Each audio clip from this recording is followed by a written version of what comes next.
Bonjour à tous, je suis Ludovic Leclerc, votre analyste pour belgianinvestor.be. Voici la mise à jour en vidéo de mon avis concernant l'or coté en dollars.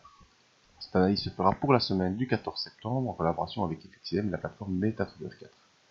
Alors tout d'abord l'information habituelle sur les risques, parce que le marché comporte des risques de perte et n'est pas adapté à tous les profils d'investisseurs. C'est à vous-même d'évaluer vos propres risques. La vidéo ici n'est pas là pour vous conseiller dans vos opérations. Tout ce que je vous conseille, c'est d'ouvrir des comptes démo afin d'établir vos stratégies, vérifier celles-ci avant de passer sur un compte réel. Ma stratégie à moi, c'est l'analyse des impulsions, stratégie que j'utilise depuis 2010, qui fonctionne sur quasiment toutes les unités de temps.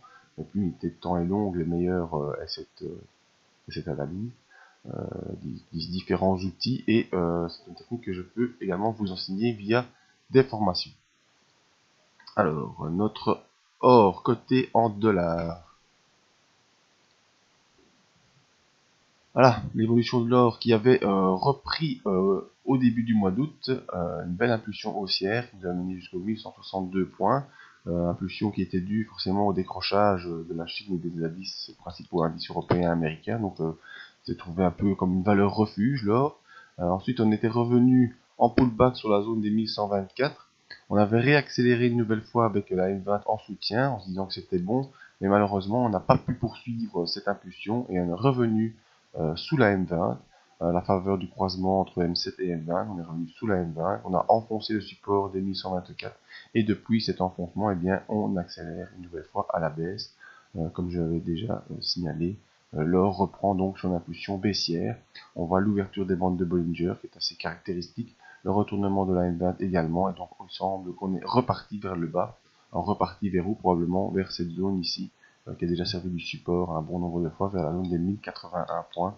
Donc accélération baissière de l'or coté en dollars.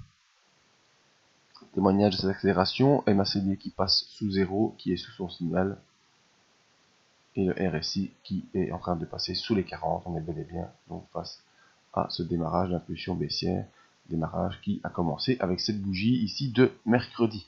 Donc voilà, pas grand chose d'autre à dire sur l'or coté en dollars, c'est l'accélération baissière pour l'instant.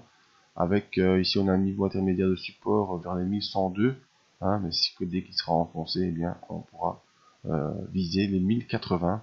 Donc d'abord, je viens de le voir, surveiller ici au niveau des 1102. Vous voyez, c'est une zone qui a servi de couloir ici durant le mois de juillet, entre 1102 et 1081, et donc ça pourra servir un peu de support, et c'est déjà le cas depuis les 3 derniers jours de la semaine. Vous voyez, on vient toucher cette zone des 1102, et puis on repart un petit peu, mais à surveiller le développement, donc cette zone de 1102 en direction des 1081, mais l'ouverture des bandes de Bollinger, à mon avis, est plutôt annonciatrice d'une poursuite de cette tendance baissière. On peut également placer, si on le veut, un outil très utile que j'utilise souvent, c'est la fourchette de Andrews. Voilà, déjà même pas pertinente. Oups, voilà, on va la retirer, enfin on voit bien. Ça c'est le schéma classique hein, d'une accélération baissière, vous voyez, accélération baissière, on corrige un peu, en général pas plus de 50%, et puis bam, on repart. On va mettre pour l'exercice, hein, juste pour vous montrer les tracements de Fibo. Voilà, accélération baissière, on retrace 50%, on repart. Ça c'est le schéma classique. Hein. Donc si vous voyez une grosse accélération baissière et qu'il y a ensuite un rebond avec un signal ici où ça ne veut pas aller plus loin, vous placez votre tracement de Fibonacci. Si vous voyez que on a rebondi de 50% et qu'après on repart à la baisse, c'est que c'est parti pour le reste. Ça c'est un bon truc à repérer. Donc voilà, mon avis sur l'or donc pour la semaine prochaine, poursuite baissière probable, à surveiller le support des 1102, si on s'enfonce, on ira vers les 1080.